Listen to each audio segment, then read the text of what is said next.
ఖరారు చేయడం జరిగింది ప్రసన్న. సాదిక్ చూసుకుంటే వంశీచంద్ పేరుని కూడా అధిష్టానం అయితే పెండింగ్ లో పెట్టినట్లు తెలుస్తోంది. అసలు ఈయన పెండింగ్ లో పెట్టడానికి గల కారణాలు ఏమై ఉండొచ్చు సాదిక్?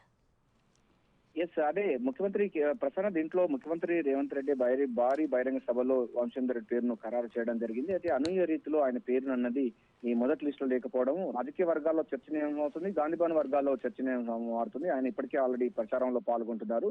సరే, రెండో లిస్టులో వచ్చే అవకాశం అయితే ఉన్నట్టుగా తెలుసు. ఎందుకంటే ఆయన మహబూబ్ నగర్ పేరును అంటే ఆ సెగ్మెంట్ పేరు ప్రకటించలే కనుక ఇంకా మరింత సోషల్ ఇంజనీరింగ్ తో పాటుగా అక్కడ మరింత సర్వేలు చేస్తున్నట్టుగా ఉందా, లేకపోతే హైకమాండ్ ఎందుకు అభ్యర్థులు లో పెట్టిందన్న పైన కూడా ఇంకా చర్చ అయితే కొనసాగుతుంది. ముఖ్యమంత్రి రేవంత్ రెడ్డి ఉదయమే హైదరాబాద్ కు రావడం జరిగింది. నిన్న జరిగినటువంటి స్క్రీనింగ్ కమిటీ సమావేశాల్లో కూడా చాలా వ్యూహాత్మకంగానే మాట్లాడినట్టుగా తెలుస్తుంది. సో వారు కూడా సెకండ్ లిస్ట్ లో మాత్రం పూర్తి స్థాయిలో ఉండే అవకాశం ఉంది. ఆయన పేరే ఖరారు చేసే అవకాశం అయితే కనబడుతుంది. ఎందుకంటే ముఖ్యమంత్రి రేవంత్ రెడ్డి ఆయన పేరును ప్రకటించడం నేపథ్యంలోనే హైకమాండ్ చెప్పాలి కదా ఎందుకు ముఖ్యమంత్రి ప్రకటించవలసి వచ్చిందన్న అంశం కూడా చర్చకు వచ్చినట్టుగా తెలిసింది. అందులో భాగంగా మొదటి లిస్టు ఆయన పేరును పక్క పెట్టినట్టు తెలుస్తుంది.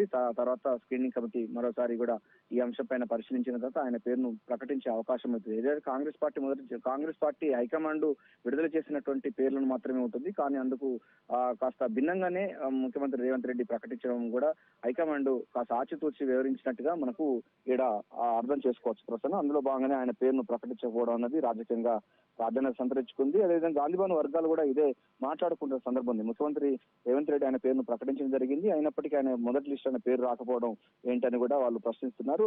ఆ ఆలోచన పడేస్తున్నారు. సో ఆయన కూడా సెకండ్ లిస్ట్ లో మాత్రం వచ్చే అవకాశం ఉంది.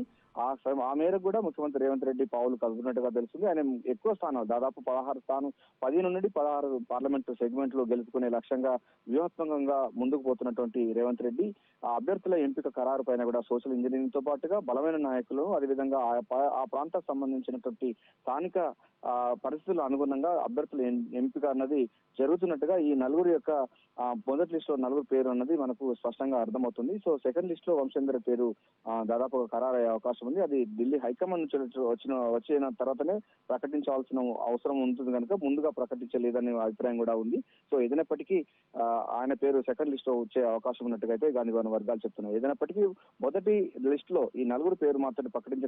రాష్ట్ర వ్యాప్తంగా 17 పార్లమెంట్ నియోజకవర్గాలు ఉన్న నేపథ్యంలో నలుగురు పేరు మాత్రమే ప్రకటించామన్నది ప్రాధాన్యత సంతరించుకుంది. నేడు అంటే రేపు ఎల్లుండి ఈ 3 రోజులలో మరో 2 లిస్టు ప్రకటించడానికి ఆస్కారం ఉంది. ఎందుకంటే ఎన్నికల షెడ్యూల్ కంటే ముందుగానే పూర్తి స్థాయిలో కూడా ప్రకటించి ఎన్నికల ప్రచారంలో పోవాలని కూడా ముఖ్యమంత్రి రేవంత్ రెడ్డి పిసిసి చీఫ్ ఇప్పటికే ప్లాన్ చేశారు. ఆ మేరకు కూడా ఇప్పటికే శాస్త్రవేత్తలు ముమ్మరం చేస్తున్నారు. అయితే వ్యూహాత్మకంగా మాత్రం ఈ యొక్క అభ్యర్థుల ఎంపిక ఖరారు అవుతున్నట్టుగా మాత్రం మనకు స్పష్టంగా అర్థమవుతుంది ప్రసన్న.